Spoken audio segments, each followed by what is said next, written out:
پاکستان اور امریکہ کے تعلقات میں آئے تنوع کے حوالے سے اہم پیش رفت سامنے آئی ہے۔ امریکی وزیر خارجہ ریکس ٹیلرسن نے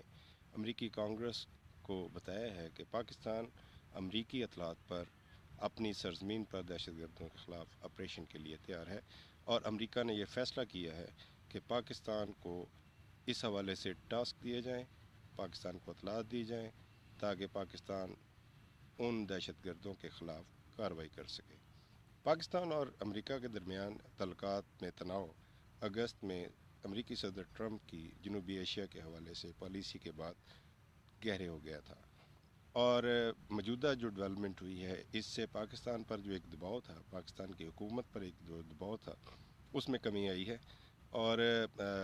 پاکستان اور امریکہ کے تعلقات جو ایک تناؤ سے کشیدگی کی طرف جا رہے تھے اس سے واپسی ہوئی ہے۔ اس میں پاکستان کی حکومت، پاکستان کی سیاسی قیادت اور پاکستان کی افواج کا ایک متحد ہو کر ایک موقع پر جو سٹینڈ ہوا، یہ کامیابی اس کا نتیجہ ہے۔ معظم ذات وسلم، اسلام آباد۔